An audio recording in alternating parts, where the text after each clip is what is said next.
Hello friends, எல்லாருக்கும் வணக்கம். இந்த ஒரு வீடியோவில் நம்ம எதை பற்றி பார்க்க போகிறோம் அப்படின்னா, இந்த நகைக்கடன் தள்ளுபடிக்கான அறிவிப்பை பற்றி தாங்க பார்க்க போகிறோம். ஸோ இந்த 2026 நகைக்கடன் தள்ளுபடி அப்படின்றது யாருக்கெல்லாம் கிடைச்சிருக்கு, இதற்கான பெயர் பட்டியல், அந்த பெயர் பட்டியலில் நம்மளுடைய பேர் இருக்குதா இல்லையா அப்படின்றத எப்படி நம்ம தெரிஞ்சுக்கலாம், எத்தனாயிரம் கோடி வரை, எத்தனை சவரன் வர அரசாங்கம் இந்த வருடம் இந்த 2026 சட்டமன்ற தேர்தலில் ஒதுக்கீடு பண்ண போகிறாங்க, யாருக்கெல்லாம் நகைக்கடன் தள்ளுபடி ஆக போகுது, அதற்கான தகுதி உடையவர்கள் மற்றும் தகுதி அற்றவர்கள் யார், நகைக்கடன் தள்ளுபடிக்கு தேவையான ஆவணங்கள் நம்ம என்னென்ன சமர்ப்பிக்கணும் அப்படின்ற எல்லா டீட்டெயில்ஸும் இந்த ஒரு வீடியோவில் நான் உங்களுக்கு சொல்கிறேங்க. வீடியோவை ஸ்கிப் பண்ணாமல் கடைசி வரை பாருங்கள். அதற்கு முன்னாடி நம்மளுடைய சேனலை நீங்கள் ஃபர்ஸ்ட் டைம் பார்க்குறீங்க அப்படின்னா மறக்காமல் ஒரு சப்ஸ்கிரைப் பண்ணிட்டு பாருங்கள். அப்போனா தான் இந்த கூட்டுறவுத்துறையில் நகைக்கடன் சார்ந்த ரெகுலரான ஒரு அப்டேட் உங்களுக்கு உடனுக்குடன் நோட்டிஃபிகேஷனாக வரும். மறக்காமல் இந்த ஒரு வீடியோவை லைக் பண்ணிவிடுங்க. இப்போது நம்ம வீடியோக்குள்ளே போகலாம். நகைக்கடன் தள்ளுபடி. ஸோ இந்த ஒரு வார்த்தைக்காக தமிழ்நாட்டு மக்கள், தமிழ்நாட்டு பெண்கள் அனைவருமே எதிர்பார்த்துட்டு இருக்கக்கூடிய ஒரு விஷயம் என்ன அப்படின்னா, நகைக்கடன் தள்ளுபடி. எப்படா இந்த நகைக்கடன் தள்ளுபடி ஆகும், எப்போ இதற்கான பெயர் பட்டியல் வெளியாக போகுது அப்படின்ற ஒரு விஷயம் தான். ஸோ எல்லோருக்குமே ஒரு குட் நியூஸ் கொடுக்குற விதமாக நகைக்கடன் தள்ளுபடி அப்படின்ற ஒரு அறிவிப்பையுமே வெளியிட்டாங்க. ஸோ தலைவர் அவர்கள் அதிமுகவாகட்டும் திமுக ஆகட்டும், நகைக்கடன் தள்ளுபடி அப்படின்றது மக்களிடையே மிகப்பெரிய ஒரு எதிர்பார்ப்பு, மிகப்பெரிய அந்த அந்த ஒரு கட்சியின் மேலே மிகப்பெரிய ஒரு நம்பிக்கை வரும். ஸோ நகைக்கடன் தள்ளுபடி பண்ண எப்படி மகளிர் உரிமை தொகையோ அதே போல் நகைக்கடன் தள்ளுபடியும் ஒரு இம்பார்ட்டண்ட்டான ஒரு விஷயம் அப்படின்றது தான் சொல்ல முடியும். ஸோ கூட்டுறவு வங்கிகள்லாம் தயாராகிட்டு வராங்க. எதற்காக அப்படின்னா, இந்த நகைக்கடன் தள்ளுபடிக்கான பட்டியலை தயாரிப்பதில் ரொம்ப மும்முரமாக செயல்பட்டு வராங்க. கூடிய சீக்கிரம் பட்டியல் ரிலீஸ் ஆக போகுது. ஸோ உங்களுடைய தேர்தல் வாக்குறுதியாக அந்த பட்டியல் கூட ரிலீஸ் ஆகிறதுக்கான வாய்ப்பு இருக்குது.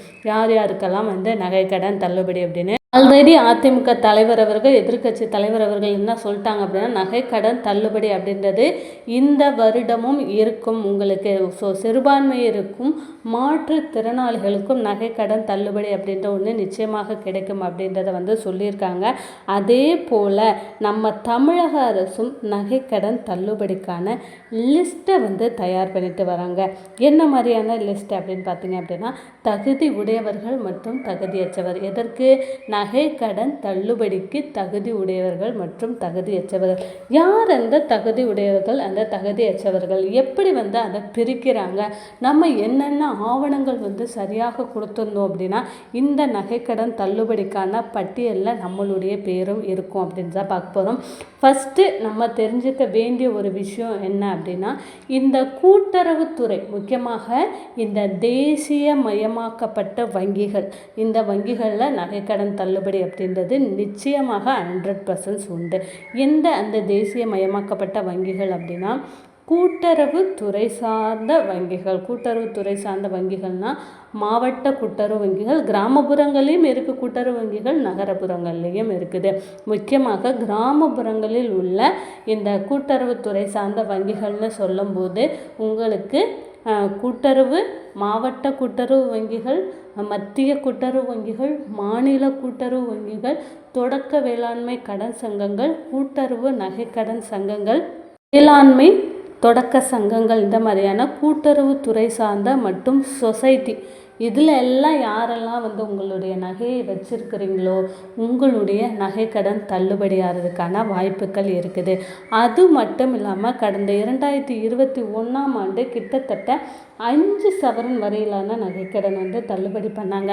ஸோ அதே போல் இந்த வருடமும் உங்களுக்கு ஆகுமா, 5 சவரன் நகைக்கடன் தள்ளுபடி ஆகுமா அப்படின்னு கேட்டிங்க அப்படின்னா கொஞ்சம் சந்தேகிக்கக்கூடிய ஒரு விஷயம் தான். ஏன்னா 5 சவரன் அப்படிங்கும்போது உங்களுக்கு 5 லட்சத்துக்கு மேலே ஆகிவிடும். அதனாலேயே என்ன பண்ண போகிறாங்க அப்படின்னா 5 சவரனுக்கு கீழே உள்ள நகை, அதாவது யார் ஒரு குடும்பத்தை சேர்ந்த நபர்களில் யார் 5 சவரனுக்கு கீழே அவங்களுடைய நகையை வைத்திருக்காங்களோ, நகையை வைத்து நகைக்கடன் தள்ளுபடி நகைக்கடனுக்கான பணம் தொகையை வாங்கியிருக்காங்களோ அந்த தொகை தமிழக அரசு தள்ளுபடி செய்யும். ஸோ 5 சவரனுக்கு கீழே யார் வச்சுருந்தாலும் தள்ளுபடி ஆகுமா அப்படின்னு கேட்டிங்கன்னா கண்டிப்பாக கிடையாது. அதுக்கும் சில சில பல நிபந்தனைகள் இருக்குது. ஸோ அந்த நிபந்தனைகள் வந்து என்னென்ன அப்படின்றத பார்க்க ஃபஸ்ட்டு இந்த நகைக்கடன் தள்ளுபடிக்கு ஒரு முக்கியமான ஆவணம் அப்படின்னு நீங்கள் கேட்டிங்க அப்படின்னா நம்மளுடைய ரேஷன் கார்டுங்க.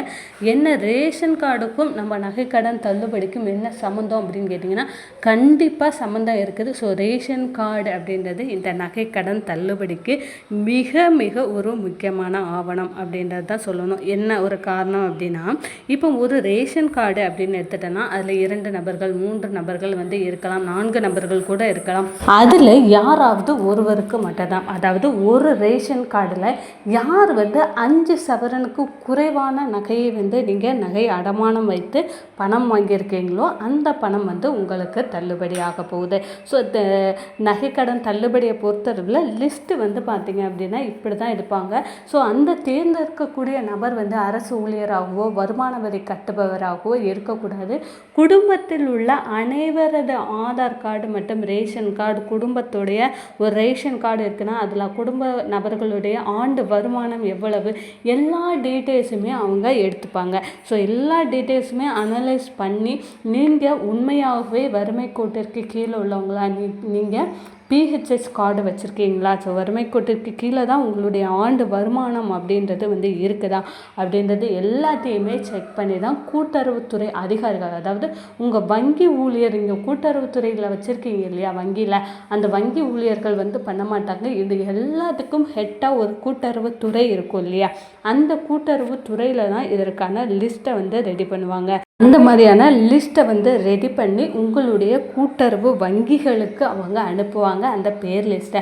ஸோ தமிழக அரசுக்கும் கூட்டுறவு வங்கி கிளைகளுக்கும் அவங்க அனுப்புவாங்க.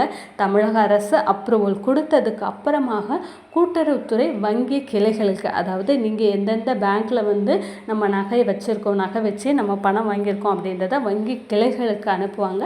ஸோ அந்த வங்கி கிளைகளில் உங்களுடைய வங்கி கிளைகள் உங்களோட பிரான்ச்சில் உங்களுடைய பேரை வந்து பார்த்திங்க அப்படின்னா நோட்டீஸ் போடல. அந்த மாதிரி எவ்வளோ பேருக்கு வந்து நகைக்கடன் தள்ளுபடியாக இருக்கும் அவ்வளோ பேரோட நபர்களுடைய பேர், அக்கௌண்ட் நம்பர், டீட்டெயில்ஸ், வீட்டு அட்ரஸோட டீட்டெயில்ஸ் இது எல்லாத்தையுமே வந்து போடுவாங்க. ஸோ நகைக்கடன் தள்ளுபடியை பொறுத்தளவில் இந்த வருடம் இந்த மாதிரி தான் இருக்கக்கூடும். 5 சவரன் அப்படின்றது சாத்தியம் இல்லாதது. 5 சவரனுக்கு உட்பட்ட நகைகள் வந்து தள்ளுபடி ஆகிறதுக்கான வாய்ப்புகள் வந்து இருக்குது. ஸோ நிறைய பேருக்கு இந்த தடவையும் வந்து கிடைக்கும், அதுவும் தகுதி உள்ள நபர்களுக்கு. ஸோ தகுதி உள்ளவர்கள் தகுதி அற்றவர்கள் அப்படின்றத இந்த மாதிரி நான் சொல்கிற முறையில் தான் வந்து பிரிப்பாங்க. ஸோ இதற்கு தேவையான ஆவணங்கள் எல்லாமே வந்து நீங்கள் கரெக்டாக கொடுத்துருந்தீங்க அப்படின்னா உங்களுக்கும் இந்த நகைக்கடன் தள்ளுபடி ஆகிறதுக்கான வாய்ப்புகள் வந்து அதிகமாகவே இருக்குது. ஸோ இந்த நகைக்கடன் தள்ளுபடி சம்மந்தமான ரெகுலரான ஒரு அப்டேட் வந்து உங்களுக்கு கிடைக்கணும் அப்படின்னு வச்சிங்கன்னா மறக்காமல் நம்மளுடைய சேனலை ஒரு சப்ஸ்கிரைப் பண்ணுங்கள். இந்த ஒரு வீடியோவை மறக்காமல் லைக் பண்ணிவிடுங்க நண்பர்களே. தேங்க்யூ.